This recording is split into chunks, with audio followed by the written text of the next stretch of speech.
Ladies and gentlemen, welcome to Chanel Jasmine, the best novel Chanel for romantic stories.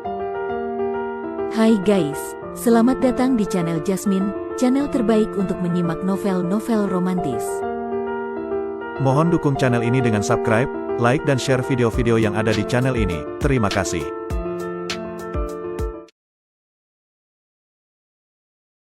Kaisar Agung Seni Bela Diri Bab 1342.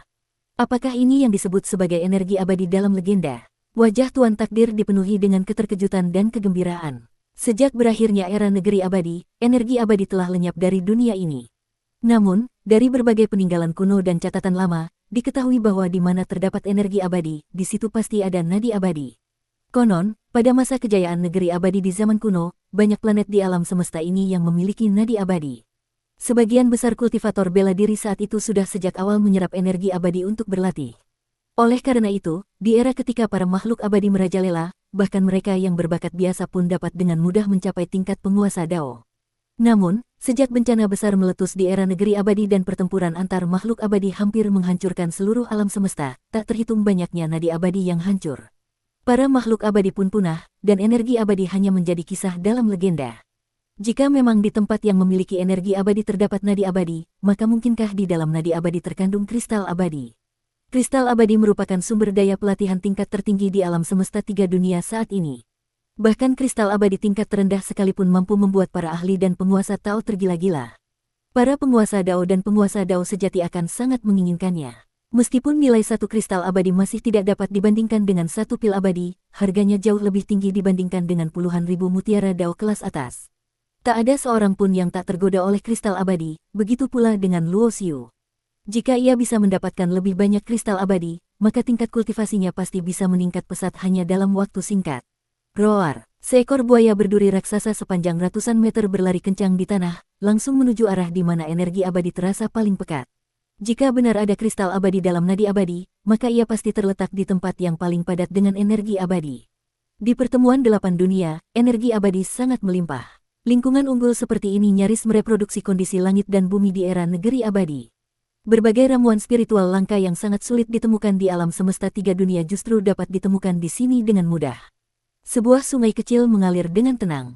Ikan-ikan berenang riang di dalamnya. Bahkan ikan-ikan biasa pun karena terpapar energi abadi selama bertahun-tahun, kini telah memiliki tingkat kecerdasan spiritual tertentu. Daging mereka mengandung energi abadi dan sangat bergizi bagi para kultivator tingkat rendah. Jika dikonsumsi secara terus-menerus, bahkan bisa memperkuat tubuh dan meningkatkan potensi bawaan seseorang. Dalam waktu singkat, Luo Xiu telah mengumpulkan banyak ramuan spiritual tingkat tinggi. Meskipun kualitasnya bervariasi, yang terendah pun sudah berada di tingkat Dewa 5 Roda. Ramuan berkualitas lebih rendah dari itu tidak menarik perhatiannya, karena ramuan semacam itu masih cukup mudah diperoleh di dunia luar. Dengan persediaan besar ramuan tingkat 5 roda ke atas, sudah cukup bagi tanah suci Sura untuk melatih banyak ahli di masa mendatang. Pohon buah Dao. Luo Xiu melihat sebuah pohon berwarna emas seutuhnya, setinggi sekitar 9 meter. Batangnya tidak terlalu tebal, memancarkan cahaya keemasan lembut, dengan daun yang rimbun. Setiap daunnya sebesar telapak tangan dan tampak seperti dilapisi emas, dengan urat-urat daun yang mengandung makna dari Dao Agung. Buah Dao merupakan ramuan spiritual yang sangat istimewa. Dao berarti Dao Agung, buah berarti hasil. Buah ini melambangkan buah dari pemahaman atas Dao. Berdasarkan tingkat Dao yang dikandungnya, buah Dao juga dibagi ke dalam beberapa tingkatan. Namun tingkatan terendah dari buah Dao sekalipun adalah tingkat Kaisar Agung. Mengonsumsi satu butir buah Dao dapat memastikan bahwa seorang kultivator di tingkat Kaisar Agung dapat langsung menembus satu tahap kultivasi, baik ia berada di awal maupun akhir tahap tersebut. Tingkatan buah Dao dari yang rendah ke tinggi adalah buah Dao kecil, buah Dao besar, buah Dao manusia, buah Dao bumi, dan buah Dao langit. Buah Dao kecil setara dengan tingkat Kaisar Agung, buah Dao besar untuk penguasa Dao, buah Dao manusia untuk manusia abadi, buah Dao bumi untuk abadi bumi, dan seterusnya. Adapun buah Dao langit ke atas, konon tidak pernah benar-benar ada di dunia ini.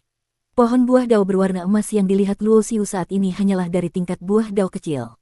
Secara umum, jenis buah Dao yang terbaik adalah yang berwarna ungu, disusul oleh yang berwarna emas. Meskipun setiap butir buah Dao menjamin peningkatan satu tahap kultivasi, kualitas buah juga menentukan apakah sang kultivator dapat memperoleh pemahaman tambahan dari Dao itu sendiri. Tuan Takdir tentu juga melihat pohon itu, namun ia tidak memperlihatkan ketertarikan sedikit pun. Berbeda dengan Luo Xiu, ia tidak terlalu peduli pada kelangsungan Tian Wanglou setelah kepergiannya. Maka dari itu, sebuah pohon buah dao kecil bukanlah sesuatu yang menarik baginya. Di pohon emas itu terdapat 3 buah, dan jika diberikan kepada satu orang, maka ia yang baru saja mencapai tingkat awal Kaisar Agung bisa dengan mudah mencapai puncaknya dalam waktu singkat. Dengan sekali ayunan tangan, Luo Xiu langsung memindahkan pohon itu ke dalam cincin penyimpanan miliknya. Cincin ini merupakan barang yang ia dapatkan setelah keluar dari alam Senglin. Di dalamnya terdapat dunia kecil yang mandiri. Tak hanya menanam pohon, bahkan manusia hidup pun bisa ditempatkan di dalamnya. Di dalam istana abadi kuno, terdapat ruang besar yang menghubungkan 8 dunia. Masing-masing dunia memiliki satu pintu masuk, namun semuanya sebenarnya adalah bagian dari satu jalur yang sama. Ruang paling luas dari istana tersebut adalah tempat pertemuan 8 dunia. Di sebuah aula besar yang remang-remang, seorang pemuda berpakaian merah darah duduk di atas singgasana tulang putih. Di dahinya terdapat mata ketiga yang berbentuk vertikal. Ia bersedekap dan bersikap angkuh. Di bawah singgasananya terdapat kolam darah, darah mengalir deras, dipenuhi dengan tulang belulang, memancarkan aura jahat yang meluap-luap. Di tengah kolam darah berdiri sebuah altar batu. Di atas altar berdiri dengan hormat seorang pria berjubah ungu dan bermasker. Aku telah menunggu hari ini selama ribuan tahun. Pemuda berjubah darah itu akhirnya membuka suara, suaranya dingin dan bergema di dalam aula. Pria berjubah ungu dan bermasker itu segera membungkuk penuh hormat, "Selamat, Tuan, atas keberhasilan Anda menyatu dengan tubuh Raja Abadi Yunlong." Hahaha, pemuda berjubah merah darah itu mengangguk sambil menengadah tertawa, namun tiba-tiba ucapannya berubah, "Tubuh Raja Abadi memang hebat, tetapi aku menemukan tubuh yang jauh lebih cocok untukku. Itu adalah tubuh dengan potensi luar biasa. Meski saat ini baru berada pada tingkat penguasa Dao, namun di masa depan, mencapai kembali tingkat Raja Abadi bukanlah masalah. Bahkan, tubuh itu mungkin bisa membawaku melangkah lebih jauh lagi." Sambil berbicara, pemuda berjubah darah itu mengangkat tangannya. Seketika itu juga, 7 makhluk menyerupai manusia yang seluruh tubuhnya dilapisi sisik hitam melompat keluar dari kolam darah, mengeluarkan suara serak dan aneh dari tenggorokan mereka. Makhluk-makhluk ini bertubuh tinggi sekitar 3 meter, memiliki fitur wajah menyerupai manusia, tetapi dengan pupil mata berbentuk vertikal seperti ular, dan di dahi mereka terdapat tanduk spiral yang tajam. Kedua tangan mereka memiliki cakar dengan kuku tajam seperti pisau, dan ekor panjang dengan ujung runcing mencuat di belakang mereka. Tulang belakang mereka dipenuhi duri tulang yang mengarah ke atas. "Cuyang, aku serahkan 7 hantu ganas ini padamu. Bawa tubuh yang aku incar itu kembali," ujar pemuda berjubah darah yang duduk di atas singgasana tulang putih dengan suara pelan.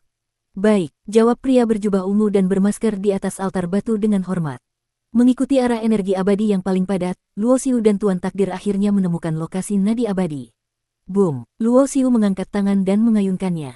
Tanah di bawah langsung retak, membentuk jurang besar. Semakin dalam celah itu, semakin banyak kabut kehijauan menyembur keluar, jelas sekali bahwa itu adalah energi abadi pekat yang berubah menjadi bentuk kabut. "Benar, disinilah letak nadi abadi." Suara Tuan Takdir penuh kegembiraan. Dalam sekejap, sosoknya melesat masuk ke dalam jurang, berniat mencari kristal abadi di dalam nadi tersebut. Luo Xiu tidak mempermasalahkan tindakan itu. Kristal abadi sangat penting bagi Tuan Takdir. Maka meskipun ia tampak agak tergesa-gesa, itu masih bisa dimaklumi. Namun ketika Luo Xiu hendak ikut turun, tiba-tiba sebuah sosok terbang keluar dari dalam jurang. Sosok itu tidak lain adalah Tuan Takdir sendiri, hanya saja kali ini ia bukan terbang sendiri melainkan terlempar keluar. Ia terpental sejauh puluhan mil sebelum berhasil menstabilkan diri. Wajahnya agak pucat, dan di atas kepalanya mengambang sebuah guci kecil berwarna hijau. Jika bukan karena alat pelindung itu, mungkin ia tidak hanya terpental bisa jadi sudah hancur di tempat.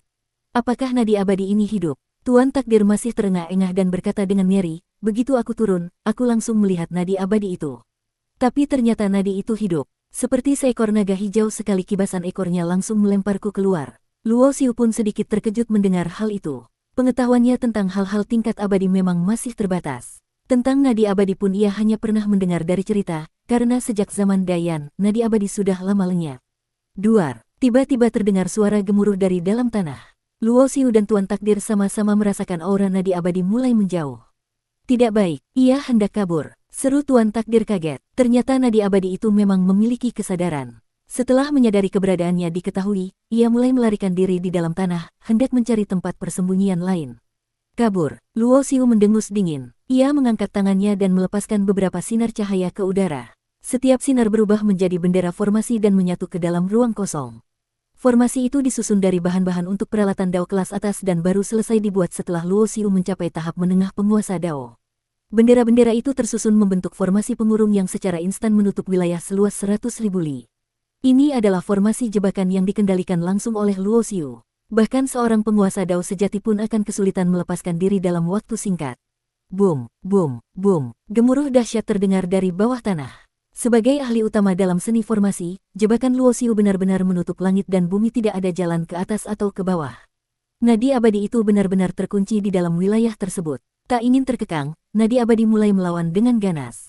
Tanah seluas 100.000 li mulai retak dan hancur. Roar, terdengar suara raungan naga mengguncang langit. Seekor naga hijau menembus tanah dan melesat ke angkasa. Tapi naga ini bukan makhluk hidup, melainkan terbentuk sepenuhnya dari energi abadi yang sangat murni, dengan wujud yang nyaris sempurna seperti naga sejati. Di leher naga, itu tepat di bagian sisik terbalik yang disebut sebagai titik lemah naga, energi abadi mengental dan memancarkan cahaya seperti kristal murni. Kristal abadi, mata Tuan Takdir dan Luo Xiu langsung menatap ke titik itu. Nadi abadi memang berbentuk seperti naga, dan seluruh tubuhnya tersusun dari energi abadi. Tapi hanya bagian yang mengkristal seperti itu yang benar-benar merupakan kristal abadi. Naga nadi abadi itu panjangnya hampir 1000 zang. Meski hanya di bagian lehernya saja yang mengkristal, jika dibagi menjadi ukuran sebesar kepalan tangan, jumlahnya tetap bisa mencapai puluhan ribu kristal abadi. Bersambung,